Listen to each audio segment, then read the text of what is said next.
I feel that there's so many of us out there who really feel like we can do all the things. And so because we have that mindset, we feel like we should do all the things. I don't know about you, but me, myself personally, I'm out here trying to break generational curses. Amen. Okay, I'm trying to, as a Black woman, I'm trying to change my family tree and not just have enough for me and my household. I'm trying to have something to pass down to my grandchildren and, you know, their children's children's children's children. Welcome to the Mommy Mogul Mastery Podcast. We are so glad to have our very special guest and my very dear friend, Dr. Nakia Young. Now, I do want to say that Nakia was on the podcast in our previous season, but she was not Dr. Young, and now she is. So congratulations to you, friend, on earning your doctorate. I believe it is in organizational leadership, but specifically for religious studies, right? And stuff like that. So explain organizational leadership. Yes. Nice. So explain that process to me. I'm so proud of you, friend. So proud. So welcome, one, and and tell us a little bit about that. Okay. Well, thank you so much. I'm so happy to be back. So yeah, I began my process last year. Well, really before that, a while before that. And I say a while before that because for a while, I knew I wanted to do it, and I was taking my time researching schools and what's going to be the best school for me and my busy lifestyle with my three child, left off a child, three small kids. Come on, mommy brain. But yeah, so just kind of figuring that out and figuring out pricing. And so I had like about 5 schools bookmarked and just kind of trying to figure it out. But I knew I was going to do it. It's been on my vision board for a while. And I just kind of, you know how you have something on your vision board for so long, but then you're like, you know the what, you have not figured out the how. Yeah. And so my quick testimony on that is that I knew the what, I didn't know the how. And so God was just nudging me he just kept saying, just do what you can do and I will do the rest. Yeah. Do what you can do, I will do the rest. That's a word right there. Well, that's a whole message. Do what you can do. Because we'll just have our stomach in knots and just all this anxiety trying to worry about the how. And he just like, that ain't none of your business. Do your part and give the rest to me. So I said, okay, what can I do? Once I picked the school, and I graduated from Newburgh Theological Seminary. Once I picked the school, I looked on at their courses, like the books that you're supposed to read for the courses, because you have to do in-depth studies on each theme. You have to write papers that can be no less than 10 pages on each book that you're studying for, each course. So I was like, okay, kept hearing, do what you can do, do what you can do. Okay, what books? So I looked at the books and I was like, because it's Christian organizational leadership, it's like, these are books that I would love to read anyway. Like, right. Anybody who knows me knows I am a self-proclaimed bibliophile. Like, I am obsessed with books. Y'all just see this little square right here. But if you could pan out and look at my office, you would be like, this girl. Like, I have so many books in here, and that's just the books that I have in this office. I got books upstairs, bookshelves upstairs that's so full that, when you really need to buy a third bookshelf and you still trying to squeeze every book you can. Like sticking stuff on top of stuff. Yeah. Anywho, I love books. And so I'm like, okay, I would read this stuff anyway. They don't cost that much. I mean, I have enough money to pay to go to school right now, but I can get some books. So I did. I just started one by one collecting all of the books for the courses. And then I just started practicing signing my name, Dr. Nakia Young. I had it on my vision board. I started reading the books. And I was like, I ain't typing no papers. So I'm going to wait until I get into school. But this is going to be my summer reading list. I'm going to just start reading the books and familiarizing myself with the material and believing God for the money to go to school. Yeah. I'm thinking in my mind, believe God for the money to go to school. I'm going to book a client or two, one 5-figure gig, one big client or one this, or you kind of start doing the math. Like if I get Mm-hmm. 2 of these clients or one big client or whatever, then I can take that and I can pay for this. That's what I'm doing in my brain. Yep. And I was talking to my dad about something else. I don't know. And I just kind of flippantly said, like, I'm about to get my doctorate degree because, I want to take my business to the next level. It's going to be like, and he was like, and then he was like, when are you going to start? And I was like, well, I When mean, I get the money. as soon as I get the money, like I'm trying to work out how I can get the clients I need to like get the money, and then I can start. And he was like, when do classes start? And I was like, you can start, it's kind of rolling admission. You can start whenever you want to, but I want to start this fall. He was like, okay, how much is it? And I told him the price. I was like, why? All right, I'll send it to you. God is so good. Are you serious? Sir, don't play with me right now. Are you serious? Are you being for real? Yeah, I'll send it to you. Mm. Mm. Now, here's the kicker. Here's the crazy part. Me and my husband laugh about this now. We had talked about this, about me going to school and getting a doctorate. And he said, I fully support you doing it, but I think you should wait because he's like, that's going to be a lot. That's a really big undertaking. And you already have all this stuff to do. And we had just started really building my business up to a certain level. And he's like, I don't want us to lose all of this momentum because now all of a sudden you can't do any of the stuff that you need to do because you got to study or you got, this, you got that, you got to type a dissertation, you got, you know what I mean? Mm-hmm. Me and my crazy tail self, I was just like, no, I totally see how I could do. I get what you're saying. And that makes a lot of sense. That sounds really logical. But trust me, babe, like I know me, like I know I can do both. Like y'all just listening. I'm a different breed. I don't always suggest that people do things the way that I do them. I probably literally have undiagnosed adult ADHD.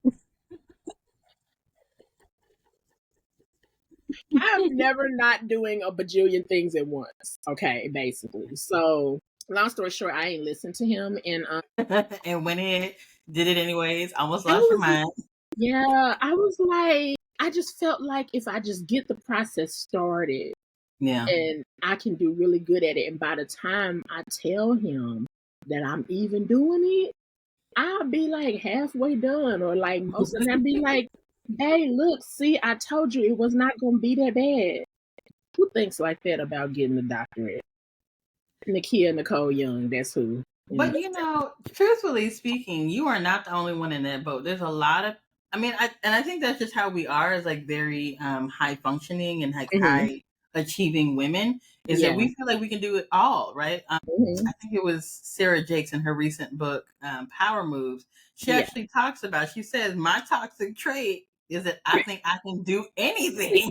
I think I do anything. And when I read, I was like, me and you was toxic together, I Sarah. gotta Like, get that book now. because I really feel like I can do anything. And I saw her on an interview recently, and she talked about that very same part. And she was Mm-hmm. saying the crazy thing about it is like even a house. She Yeah. feels like I can build a house, and I was like, yeah, me too. Like just let me watch enough YouTube videos, and I really feel like now I don't know that I could live in this house, but maybe and I can mix up some concrete. Like I Mm-hmm. feel that there's so many of us out there who really feel like we can do Yeah. all the things. And so because we have that mindset, we feel like we should do all the things. Mm-hmm. Yeah. I think that's where the difference is. Like just because I have the Even though you ability, should. doesn't necessarily mean that I should. Or even if you should, it doesn't mean that you should right then. Yeah. Yeah. Like God put me and my husband together for a reason, because we are exactly what the other person needs. That's Like, beautiful. whereas he can be sometimes more risk averse and just kind of be like, I'm just kind of waiting for all of my ducks to line up in a row, single file, Yeah. and march at 140 BPMs. Sir, if you don't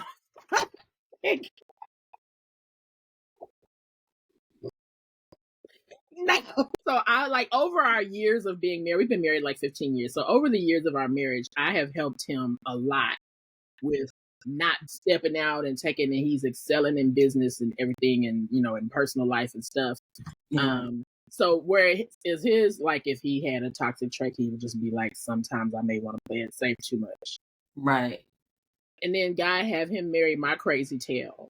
And you're like, no, we can do it. We're doing it. We're doing it. Come on, we're doing it. We're doing it. He's like, no. I think you had mentioned this before in that it was a book, something about like men's brains are like waffles or something. And women are like spaghetti. I like spaghetti, right? So they're like, yes, we want everything. This goes here and that goes there. And women are like, I can do all the things all the time. It's not a problem. Yeah. Yeah. So I need to read that book because that is so real. It's very real. It's a thing. And sometimes he has to just kind of pull my chain and be like, wait, just wait. Because I'm just like, just jump out of the plane. We can build the parachute on our way down.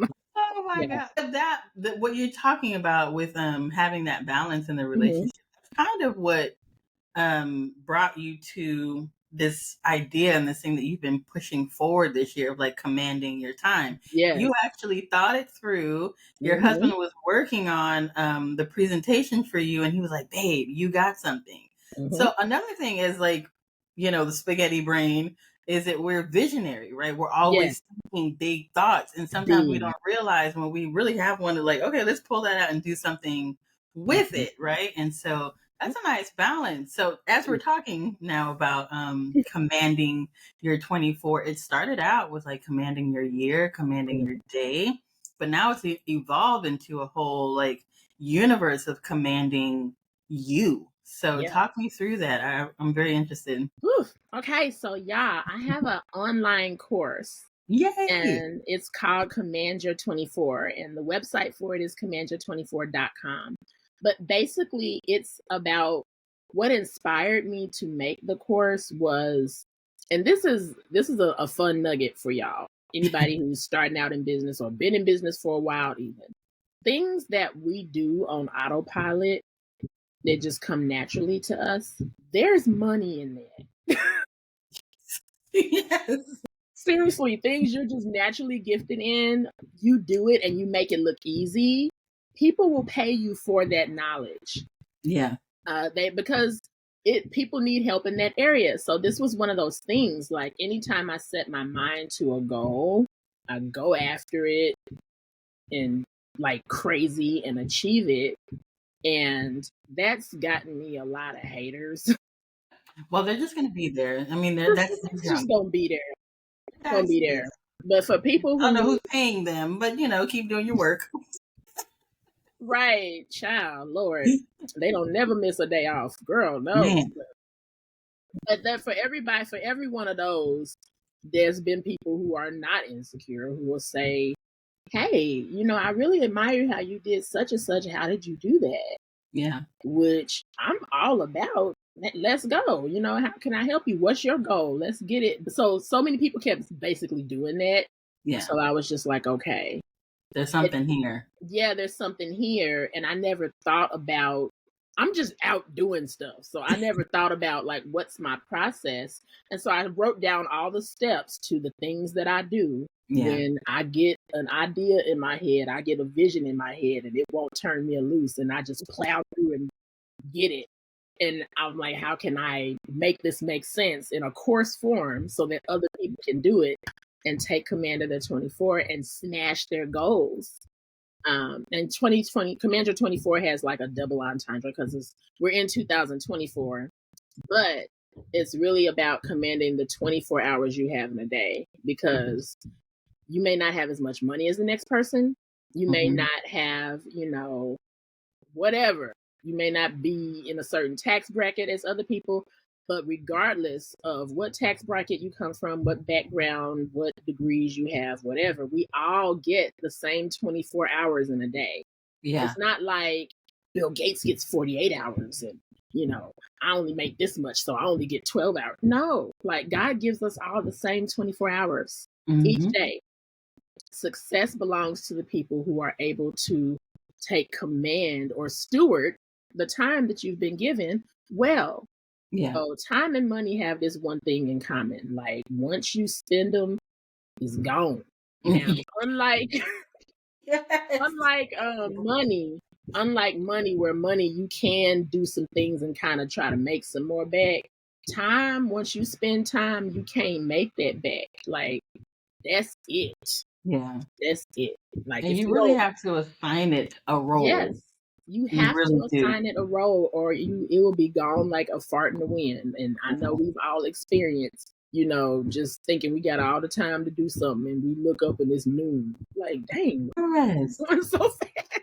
My God. So, and I don't know if anybody else experienced this, but when I started my entrepreneurial journey, I was like full time because Mm-hmm. I've been on this entrepreneurial journey since I was 6, right? Love it. However, full time has been 2 years. I actually just made 2 years. Yay. Yay, thank you. And at You're first I welcome. thought, okay, I'm gonna have all this time because I don't have this job anymore. It's Mm-hmm. taking up 10 hours of my day, so I can completely dedicate myself. Baby, Mm. that time went by so fast Yeah.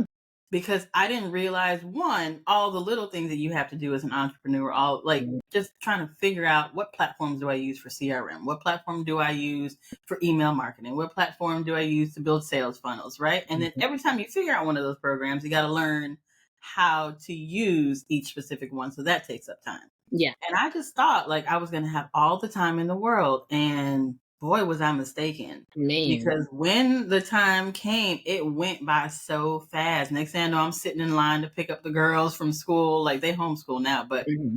at that time, that's what I was going through. Like I would come back home and I'm doing all the things and I'm like, dang, it's time to go pick them up already. It is crazy. If you do not assign the time, it will run It will away. it will run away and you'll be Yeah. like, "Oh my gosh, I was gonna do this and that, but I didn't have time. Oh my gosh, I was gonna do that, but I didn't have time."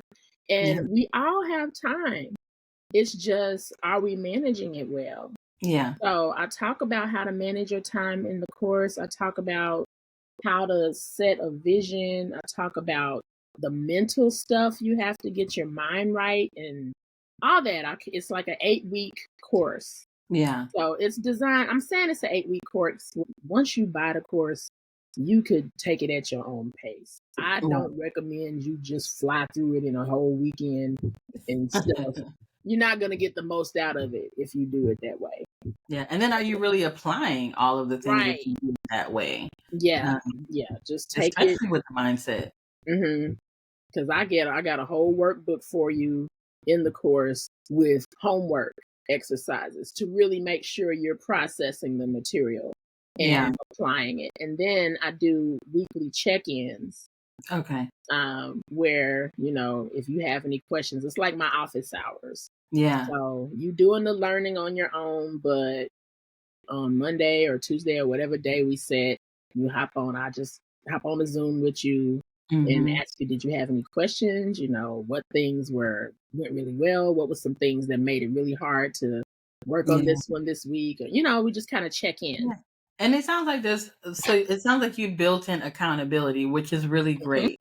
Yeah. Because what I would say about entrepreneurship is it can be a very lonely journey, right? So if you Yeah. don't have people that like you Yeah. can check in with, it can get challenging. What I like about your program is that it's not only for entrepreneurs, it's for anybody who's just looking to like Achieve command anything. more of their Yeah. time. Yeah. So whether they're work professionals or anything, I think you mentioned that really you focus on helping like high potential Yeah. employees to Yeah. get to that next level and what they're looking for. So tell me a little bit more about that. Like who are you perfect to work with? Like who is that Mm. person? Okay. Well, my main target is women, Hmm. women in entrepreneurship, mompreneurs, Yeah. other leaders, but it doesn't have to be just women. I do primarily work with women, but guys will get a lot out of this course too. Don't think like, oh, this is just some chick course. Like, Right. anybody can get it. If you got a Yeah. goal that you want to achieve, and what are we in? We're still in quarter two. Yeah, because quarter Yes. three is on the horizon. It starts My July God. 1st. Even that went by fast. Like That what? went by too fast. Too fast. My I feel goodness. like I just launched this course because I launched it like at the end of February, I believe. Hmm. Yeah, and now we're already about to go into quarter three. Yeah. So you got some stuff. It's like you still got time, but you don't have that much. Right. You will sneeze and it will be Christmas. First of all, Christmas, they've like right now in stores, they're starting to put things out for Christmas. And I'm No, like, they're but not. you're not No, they're even not. Are you serious? You where know what? what happened to like nobody cares about Thanksgiving anymore? Nobody, it's summer stuff. Like where's all like the summer stuff? I want to see that. Can you not like stress me out with Christmas stuff already? Why is there so much ribbon? And the problem for me is I'm a ribbon junkie. So like I don't know if you can tell by the background, but I love crafting. And so when I see it, I'm like, I want to buy it. You know what I mean? You stuck at they already putting out Christmas stuff. Like, why y'all doing this to me? Every year it's earlier and earlier and earlier. I'm Like, like, I you don't think gotta I've be ever seen it in freaking June. That's early even for. I get mad when I start seeing Christmas stuff in September. Like, can we have our pumpkin spice lattes in peace? Like, stop it. But June, Oh my God. Yeah. When I saw that, I was like, whoa, no, this is crazy. And I mean, it was like a little section, but I was like, nah, y'all still wilding out. still, No, too much. it's hot. We still dodging cicadas, and y'all talking about some Christmas. Y'all better gone. And as hot as it is, like, okay, so I know this ain't got nothing to do with nothing. Like, seriously, I walked outside and I was like, whoa. Because, I mean, working online, I'm primarily in the house, you know, AC going, I'm feeling real comfortable. I got to go outside and I was like, whoa, shit, this what they was talking about on the news. Girl. It's crazy. This is Crazy. that heat that'll make you repent. Yeah, I think me and God are good, but let me just make sure because baby, yeah, this like because I got no business going to hell, like none. None. My back deck should not feel like Satan's front porch. It's hot. Like no. Like we good, right? Okay. You let me know when I get off track, okay? I'll fix it real quick. Like you ain't got to worry about me. My God, you mentioned a little bit about it being good for men. Like even though you primarily work with women, because you're gonna attract what you are, right? People are gonna see you and they're gonna see themselves in you and want to work with you. But I think it's also important to know that your husband was very involved in this process with you. So you do have like that male perspective or that male input. So yeah, it definitely is good for anyone who is looking to really just take over more of their time, like assign it a job. You know, I hear Myron Golden say all the time, you got to give your money an assignment. Well, if time is money, then you got to give your time an assignment too. Yeah. Vision killers or like, time killers, just like all those different things. Like you have to give this stuff an assignment or that's just going to be it. If you don't believe me, pull up your iPhone. I hope you got an iPhone. If you ain't got no iPhone, get delivered. Not just but pull up your phone and pull up that thing that shows your phone usage. You know how it'll tell you like how many hours a day you spent on your phone? Just selling out. Get out of my business. So every Sunday it sends me a message and it tells me like, oh, your screen time was up or if it was down. And I'm like, I just work be judging. Phone just judgmental. Yeah. Well, I work online. I run an online business, so I have to be online. That ain't have nothing to do with how long I was scrolling on Instagram. Okay. Yeah. That zombie scroll. And it's so bad, Nakia. Like I'm looking on Instagram and I'm like, get off. Get off. And I'm still scrolling. Get off. You're supposed to be it's so bad. I'm like, yeah, I definitely know that this is some type of addiction. It's designed that way. I'm just telling y'all. I know it's not just Shani. It's not just me. Y'all probably deal with this too. It's addictive because they literally design it to be addictive on purpose. Yeah. So you have to be intentional about this little app is not going to control me. This phone is not going to control me. Whatever. Like, so right now, I'm down here with y'all on this interview. My phone is upstairs, somewhere way away. And I have to do that now because, I'm gonna tell my age, y'all. So I'm 43. I'm 43. I do not consider. Yeah, amen. Hallelujah. Hallelujah. I do not consider myself as a millennial. no shade to millennials. It's just that Millennial. like my mama was born in 1948. So like when you born and I was born right at the top of 1981, like January of 1981. So when you're born back in the at the start of the 80s and your mama was born right after World War II, you have a different upbringing. Yes. You have a different perspective on life. Yeah. So I'm used to a time where there was no internet, there was no cell phones. We got by just fine. I promise we did. Yeah. We Yeah. did. For Like we sure. went to the bathroom to pee and or like, do our number twos and we didn't have no phone with us Yeah. scrolling while we sitting on the toilet. Like, or we waited for the bus and we literally just sat there and waited for it. We didn't have to have nothing to entertain us. Like, just think of all the stuff that like you whip out your phone and do. It's like, Yeah. oh, I'm at the grocery store. I'm standing in line. Scroll, scroll, scroll. Like, Yeah. And you know, this red light is taking so long. Scroll, scroll, scroll. Like, you just yeah. mindlessly do it without thinking. Yeah. And we didn't have any of that back then. Our Yeah. brains were not as distracted. There were other distractions, but it was like, start putting your phone somewhere else. Just get out of the habit of your phone having to physically be on your person at all hours of the day. Because if it's on you, even if you put it in your pocket, that temptation is going to be there to whip it out and scroll. Yeah. Sometimes I have to hide my phone. Like, okay, Yeah. so every Wednesday I do Bible study. It's become very, very important to me.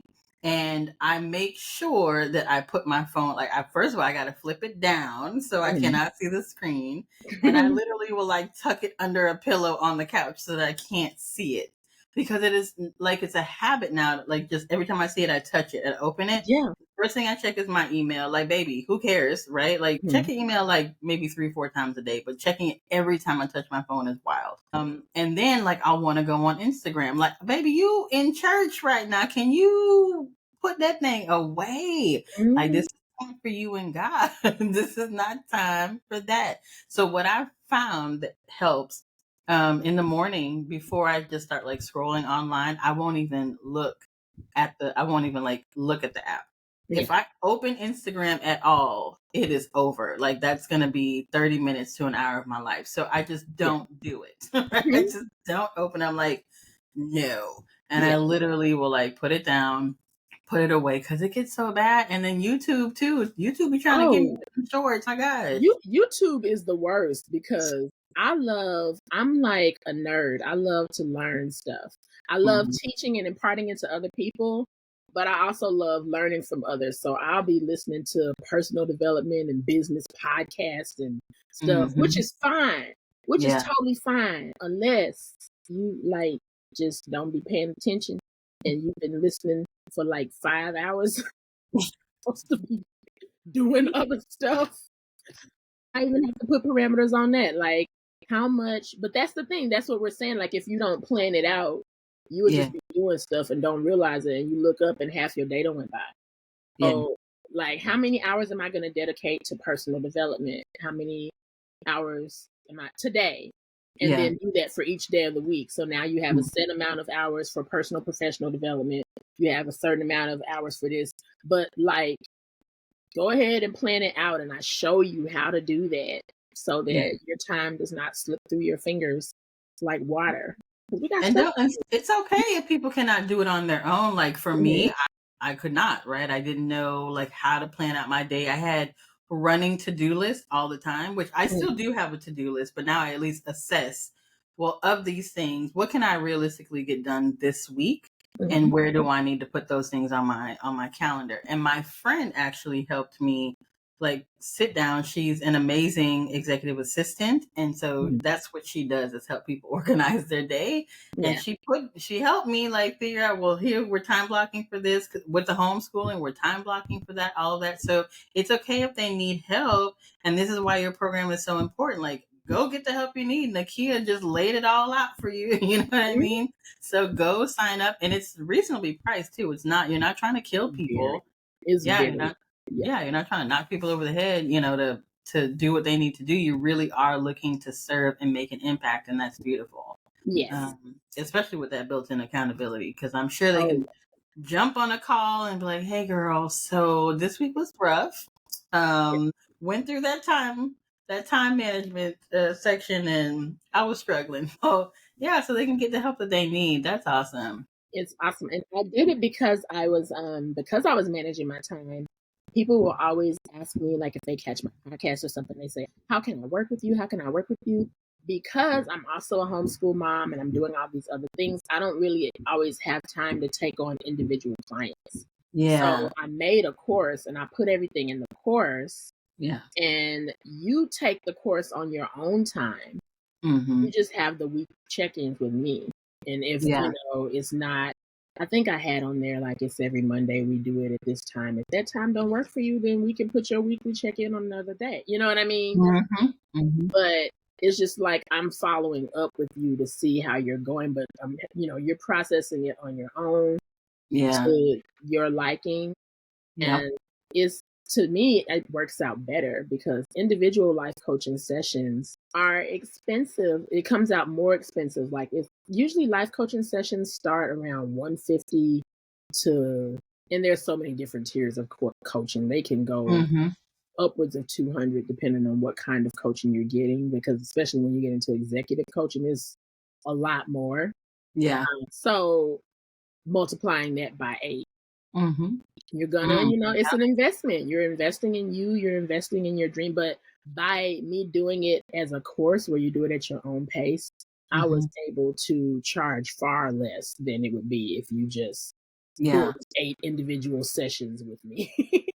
And it's everything that you're doing, and you just taking all the information and put it into a nice, neat package that they can benefit from. Because, I mean, you're proof that it works, right? Like, you just got your doctorate degree.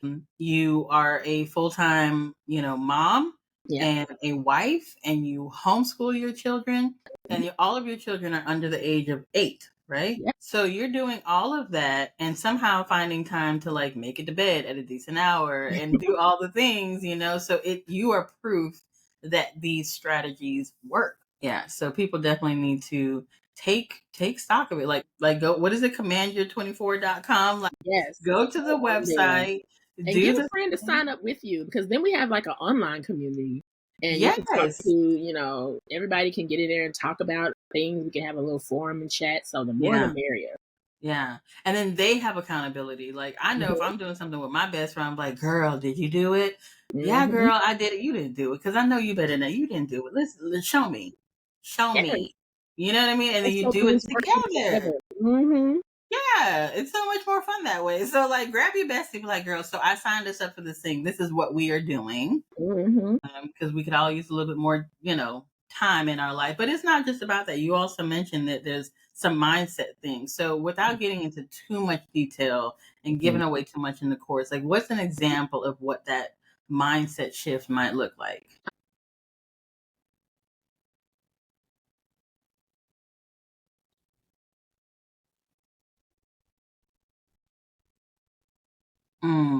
I do talk about limiting beliefs, because I can encourage you and go, girl, you can do it until my face turns purple. But if you do not believe that you can indeed do it, you will not do it.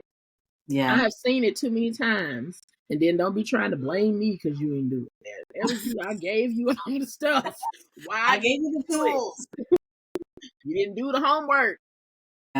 Like, can I get a refund? No. I did my part. You didn't do it. So we talk about that because there's a whole bunch of different reasons why. A whole bunch of different reasons why. But some of the biggest ones we talk about is, limiting beliefs. Where did they come from? Right. You're gonna have to really do some thinking to, like, how did I develop this thought process, these thought patterns, these negative thought patterns, or this kind of, I call it learned helplessness. Sometimes it has a lot to do with things we saw growing up, or maybe if you were bullied as a kid, or if you have people in your life who have limited thinking. Let me tell you something, because that's a whole other podcast interview. You can be thinking here. If you are a high level, I always say, if you're the smartest person in your circle, you need to find a new circle. You need to, like, Agreed. if your level is here and everybody in your circle is like here, that's a lot of pressure. Yeah. Because you're going to either be always struggling to try to get them to come up where you are, but it really never happens that way. You kind of end up kind of bringing yourself to try to meet them where they're at. And then, you know what I mean? It always kind of ends up you having to try to find some common ground with them down here. Yes. Yeah. Ideally, in a lot of circles, you have people at different tiers. Somebody in the circle may be way up here, so that's somebody for you to look up to. Somebody else might be here. It's kind of a healthy mix. Yeah. That's different than you, like, the smartest person in your circle. You up here doing all of this, and like your homies just want to go smoke on the weekend and go to the hookah lounge and kick it and go to the club, and they just like, girl, why you gotta study? And like, you know what I mean? It's kind of like that's not gonna work. That's not gonna work. That's gonna limit you. Yeah, and it can be hard, like just acknowledging that it can be challenging when you realize that you are in that moment where you are the smartest person in your group and you're like, but I really like these people. I And really it's not love that these they're bad people. people. But It's just that if you want to go bad enough, you're going to have to change your circle.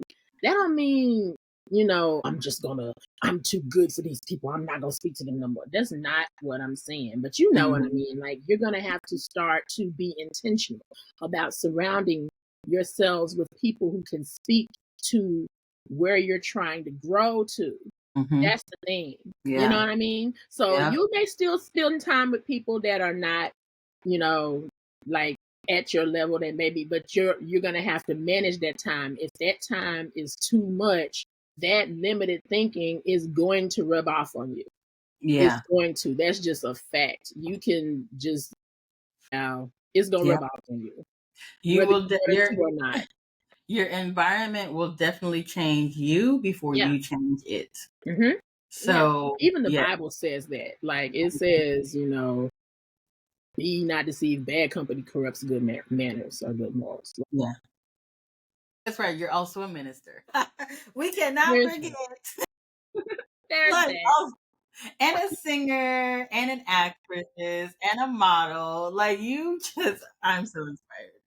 Yes. I think what you said is really, really powerful, that you don't have to dismiss these people, but once you realize that you are the smartest person in that group, you need to be intentional, as you said, about finding other groups that can really take you to where you want to go. Because we just can't be stagnant. We're not, like, we have been commanded. There is a mandate on our lives, for me as a believer, that I have to live up to as much of potential as I can, or at least in the power of God, because Jesus did not live up to his full potential. He did what he was supposed to do. He did his assignment, and then he, made his transition. So not necessarily living up to our full potential, but doing what we are called to do. Yes. And as long as we are alive, that means the assignment is not complete. That means the work is not done. And so if that means that we have to keep calling ourselves to greater and greater and greater, then we have to do that. That is the mandate. We are commanded to do it. So, and not to be afraid in the process. That part. Yeah. That part. Now, that's even hard, because you may even notice that, and I won't speak on this too much, but you may even notice that you may be in the wrong house of ministry even. Yeah. All churches are not created equal. The Bible, people have different interpretations of the Bible. There are a lot of people, way more than I would care to admit, but there are a lot of pastors and ministers that don't really get, like, the concept of, like, prosperity, or it's kind of like almost like trying to be too successful. Oh, that's worldly, right? That's you not being humble. You need to just focus on your local church, and you just need to read the Bible more. You just need to, you know what I mean? And the things that they may be teaching is not even necessarily bad, but if God has called you to do something greater, and that's just not where they are, and they don't get it, then, and the longer you stay around that, You're going to be constantly feeling this tension to try to shrink yourself to some version of yourself that these people can stand. That's not going to work for you either. So it's not even just about your personal relationships. You know, you may have to take another look at the church you belong to. You may have to take a look at if you spending a lot of time with family members, and every time you go over there, they got something negative to say against the goal that you're doing. This is stuff that affects your mental, like all of. So yeah, I don't want to get into it because then y'all ain't gonna have no reason to take the course. But just know that when you go through this course and when you talk to me in your check-ins as your coach, I'm gonna get in your business. Yeah. Because you got goals to achieve, and if you're letting all of this stuff impact your mental, your brain, this is the command center. If this ain't right, ain't nothing else gonna be right. So yeah, I always say, like, I am the worst person for you to tell your goals to because me too, baby, I'm not the one. Do not tell, well, girl, I really want to do this with my life and I want to do that. And I feel like God called me to do it. Oh, God called you to do it. So then, like, I'm like you. I will be in your business. So then how do we plan on making that happen? How do we plan on making that happen? And I'm going to call you. Are you making it happen? Are you doing the thing? Like, and I surround myself with people who have that same energy, which is why Nakia is such a good friend of mine because he's going to hold y'all accountable for doing what it is you said you wanted to do. So make it, like just know that you're going to have support. People are going to be there for you. And just to touch a little bit, I was looking it up because I wasn't sure what the verse was. But for, all those who are going to churches and they're speaking into you that like success and prosperity is not what God actually wants for you. Here's why you're wrong, right? Proverbs 13:14 says, the soul of the lazy man desires and has nothing, but the soul of the diligent shall be made rich. Like, no, it didn't say rich. Yeah. Did it say rich, evangelist? They're rich. And then it goes on. Because you know, money is the root of all evil. That's the most misquoted scripture. Money is not the root of all evil. If you think that money is evil, please take all of your money out of your bank account and send it to me. I will give you my Zelle. Get that evil money out of your bank account and just give us that. The love. And another word for love is idol worship. So if you're making an idol out of money, that is the root of all evil. Like these Illuminati people that's like taking over the world and like trying to subjugate all of us. That would be an example of the love of money being the root of all evil. Right. But it didn't say money was evil. That's not what the Bible said. Correct. So y'all, if you ain't catch it, and actually I'll put it down in the description below, along with all of Nakia's information so that you can sign up to work with her in her course. Proverbs 13:14. It also goes on to say the lazy man desires what hardworking people want. Food, vacations, money for college and retirement. But the lazy man's desires remain unsatisfied while the diligent gain wealth. Come on. You must be reading the Message Bible. Yes, ma'am. Okay, girl, the Message Bible be... We'll break it down. I love the Message Bible. I love it. And read you about your life. The Message Bible be reading people for filth. I love it. Yes. Yeah. And that's the exact problem. They want what successful people have, but they don't want to do everything it takes to get that. So then they just want to sit there and convince you that you ain't holy because you're trying to be successful. Like, I mean, so if we want all that achievement and stay down here with us, quit trying to be somebody.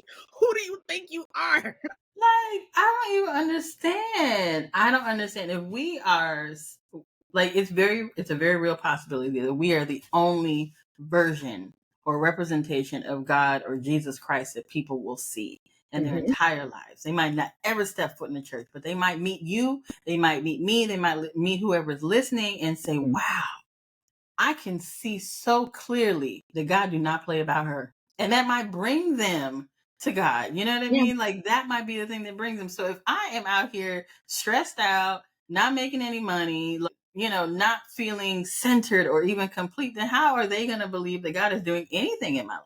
absolutely. So Absolutely. yes, you should be seeking success, and that does not always look like, oh well, I got millions in the bank, right? But it does mean a full, blessed life, Yeah. and so we should all be seeking that. Girl, sometimes these churches that have you just And it's the thing, they it's playing in like your they face. don't mean no harm. Now, some of them absolutely do mean harm. But some Hmm. of these people really do think that they've interpreted the Bible correctly and they feel like they're just trying to help you not go to hell. Because if you Yeah. fly too close to the light, Icarus, with all them riches and success and money, all of a sudden you just gonna be lost. Hmm. They Hmm. really do believe that. Yeah. But Yeah. if you don't, child, don't sit up under that because you will not achieve. And I don't know about you, but me, myself personally, I'm out here trying to break generational curses. Amen. Okay. I'm trying to, as a Black woman, I'm trying to change my family tree and not just have enough for me and my household. I'm trying to have something to pass down Yeah. to my grandchildren and, they children's children. As Black people, we got to start leaving something that we pass down to the next generation besides debt. Yeah. And having to do a GoFundMe when somebody died because like And we somebody have a has to different take motivation as people. somebody in the family has to take responsibility for moving the generations forward, right? And I Somebody. do, yeah, somebody's got to do it. And I believe it's my generation. Like I Mhm. saw something on Instagram. Sometimes it's worth it. And they were pouring like the grandmother's like a cup of muddy water, and they poured it into the cup that was labeled mom, and then Mhm. the mom cup was poured into daughter, and all muddy. And then so the mom decided, and I identify with that, So good. Yeah. like yes, something has to change, and then just started pouring in that clear water, and it Until started all to the like mud was gone. Yes, yes, we love and that then poured. illustration. I was like, wow, that is so good. So somewhere down the line it has to change. So I strongly believe too that I am the one who's breaking those generational curses. My Mhm. parents were both entrepreneurs, but then they, ultimately resorted back to either going to a traditional job or, giving up the entrepreneurial journey somewhere down the line. And both of their journeys look very different, but I could not help but be an entrepreneur. Like they laid that foundation, whether they wanted to or not. Mhm. They laid that foundation. And so when I decided to make that change to like leave my job, sell my house, and go full time on doing this, I wanted something different for my girls. I wanted them to see that you can not only talk about your dreams, but you can pursue your dreams Mhm. wholeheartedly. Absolutely. Wholeheartedly. And sometimes you think they're not listening, but they really are, because like my daughter said to me recently, she was like, Mommy, I know today like, the entrepreneurial journey is really getting you, but we're gonna be okay. It's gonna be fine. Mm. She's like, Absolutely. something I just gotta remind you of what you done told me. And I was like, that's my child. Like, that's my child. And I know you've talked in the past about how your son, Rodney Jr., does not even remember a time when both his parents weren't full-time entrepreneurs. And that's beautiful. That is beautiful. And Mhm. he used to cry so bad. He used to get our couch was like in front of a window, and his little baby self used to hop up on the ledge of that sofa and just stare out of the curtain and cry and watch his daddy go down the street until he couldn't see him anymore. It just used to just break my heart. I'm like, he'll Mhm. be back. He used to just cry like it was bad. But now he's used to his dad working from home and Yeah. used to having his father around. He doesn't even remember that time. Mhm. He's used to seeing his father and spending time with both of his parents a lot more than most children are able to, because Yeah. the way our life is structured, there's the families just kind of see each other for a brief minute in the morning and then part Yep. ways and then don't come back together till like after 6 p.m. and everybody's all out of gas and worn out and tired Mhm. from school and soccer practice and work and all of this stuff. Yeah. We barely have a few minutes to shove a bite in our mouths. Kids got homework after all of that long school day, and then Mhm. go to bed and get up and do the same thing all over again the next day. All over again. Yeah. Yep. And so you're like praying for Saturdays and Sundays so you can spend quality time together. It's Yeah. challenging. It That's is not the life I challenging. wanted for my kids. Yeah. And so we have to entrepreneurship. To me, I saw that as that's the key. That is Hmm. the key. And I think that one of the biggest gifts of the pandemic was it made everybody kind of have a come to Jesus moment. It Yeah. spawned way more homeschooling families. Hmm. It spawned way more entrepreneurs. Yeah. Because it was like, wow, job security actually does not It's not a exist. real Job security not is a an real thing. illusion. That's Yeah. I don't like that. People were even having a come to Jesus moment about their jobs, and we saw the Great Resignation thing started. Like, Yes. And I people don't like quitting this. Like, quietly I, and yes, like I will go. Like people yeah. started really when you was forced to sit in the house and think. It's like, wait a minute, you know, Hmm. when we had been unhappy about a lot of things, or maybe but just not really seeing any way how things could look differently. Yeah. But y'all forced us to stay in the house and not talk to other people for a very long time. Yeah. Backfired on y'all because we had a lot of time to think. When we emerged from isolation, like doggone it, some things are gonna be different around here. Things gonna change. Now I hear that they Yeah. have something called like unlimited time off or unlimited PT. What's that? How does that work? So apparently you can take the time that you need. Well, I mean, obviously they're not expecting you to do it in excess, but it doesn't count against you. So Okay. for me, like I worked at a government organization for 15 plus years, Mhm. and every time you took time off, it was like, oh well, you got to like now you're counting down. So every paycheck I would accrue more time, but if I took time off, it almost went against me. Like especially Mm, sick. Like okay. baby, I can't help being sick, right? Yeah. But they give you this time, and they don't even give it to you because you earn it. You Right. accrue it Mhm. through working, and then they would count against you if you took the time off. Yeah. And I just, man, that is such peanut butter jelly messed upness, right? So like it was so Mhm. frustrating. So now I'm hearing this, unlimited PT or paid time off, and I'm like, what? And it's Mhm. really to incentivize people. And Yeah. I never heard this term before the pandemic took place. So this has to be something that is a result of that people like, I need time. Yeah. I need time, right? I can show up for you. I can do all the things that you need within the 40 hours a week that you're paying me to do it. Mhm. It don't necessarily have to be between 9 and 5. And you know what I mean? Like it doesn't have to be this, and it don't necessarily got to be sitting in your office in your face. All of this stuff I could probably do online. Mhm. So all these different things, I'm like, this is very like the workplace is very different It now. looks so different, and I'm Yeah, so happy because yeah, these the changes that we're seeing in how people look at work, what work should look like.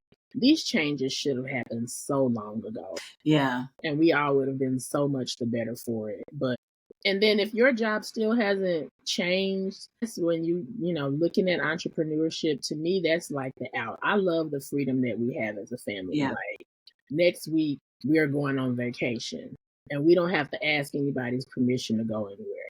My husband Mhm. just worked extra hours with his clients this week, and next Yeah, week we just gonna pick up and go.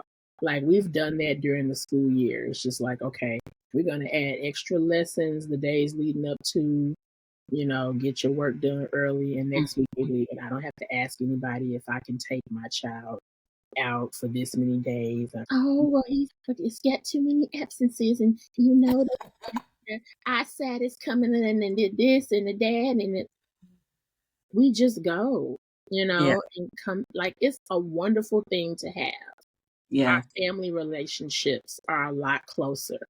Like my Mhm. son loves his siblings, Yeah, loves them.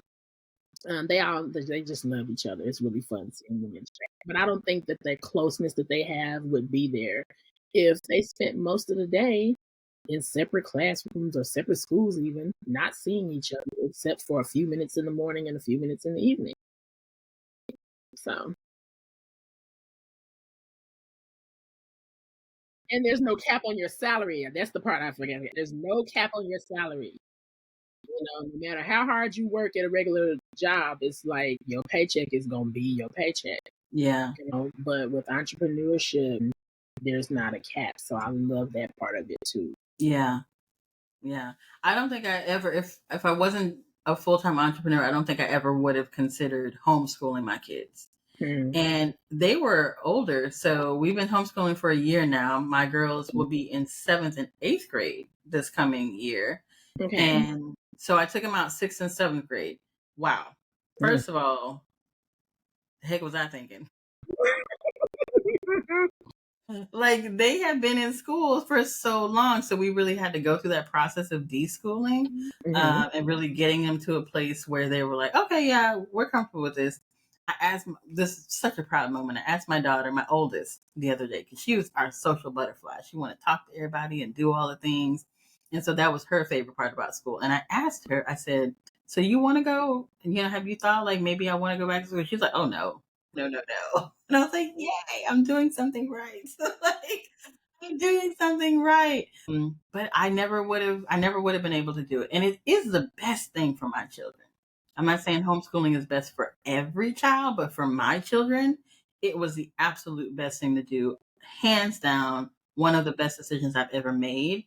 And I would not have been able to do it if I didn't have the flexibility of my full-time entrepreneurship journey in my schedule. So I love it. I am. I don't want anybody watching this and hearing us say this to think we're trying to shame y'all. No. That's not the takeaway. Okay, don't leave us no nasty comment talking about some. It ain't nothing wrong with having a job. No. What y'all trying to say? Everybody can be an entrepreneur. Everybody can't homeschool. There is really no shame, honestly, because as my company grows, I'm going to need people who are like, I just want to work for someone and towards their mission, right? So I'm going to need people who are willing to be sub to the mission. That's employees. I am not hating at all. Like, I learned so much from my 9-to-5 journey. I realized that it was no longer suited for me. Yeah. And the thing about it is that the companies that we work for, someone had the audacity to start that company that now pays us. So there is a position for everybody, right? There's going to be people who start the companies, and there's going to be people who serve the company, who serve under that mission. Ain't nothing wrong with that, girl. Make your money. Make your money. Listen, however you got to get it, just get it. My whole thing is do what works for you. Yeah. And if you're in a position where you're working, and that's where you are right now, that's fine, but still command your 24, even then still. That was the big thing that everyone learned during the pandemic. Take command of your time and your day. A lot of people just felt like their job took command over their lives. Yeah. So like they felt disempowered. Yeah. And that's the thing. There's a job out there with your name on it where you can do the things that you're good at and make a good salary and not feel dehumanized and disempowered in the process. Yeah. We spend too much time at work to be somewhere that's making us miserable. Because again, that's going to mess up your mental, and then everything else you try to do is not going to function. If you are in a workplace that is toxic, get out. Yes. Do pray on it. And ask God, don't get a regular 9-to-5. We just saying don't work nowhere that's toxic. Right. Just saying that. Yeah. And stop praying to God and asking him, Lord, can you just give me more money? Or God, can you help this job situation? Lord, give me strategy. Give me strategy to make the moves and the adjustments that I need to make in my life. Right. And be open and willing and listen, get off Instagram and actually listen to what God is telling you to do. That part. Now, don't get caught up on TikTok, okay? I mean, like, get off all the social media.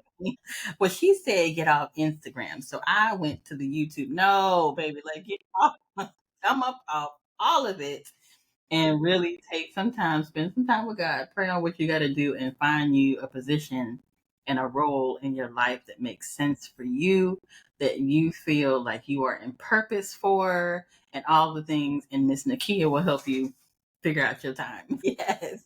Yes, this has been so good. I am so grateful for this conversation.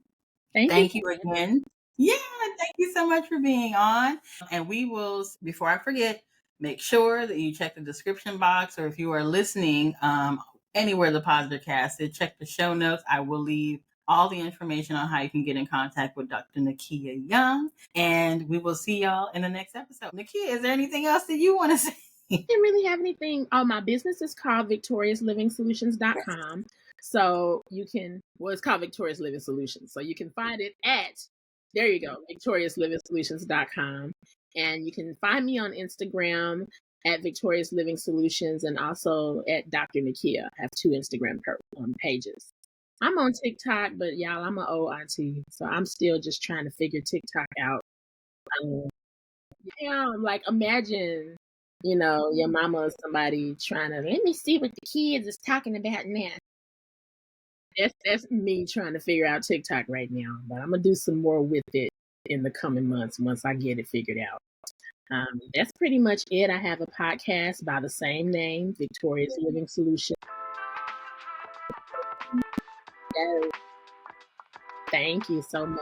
Yeah, it's a YouTube channel, so you can watch the visuals on YouTube. Or you can just subscribe on Apple Podcasts and Spotify. All right, I'll make sure I will leave all the links down below. It has been real talking with y'all, and we will catch you all in the next episode. All right.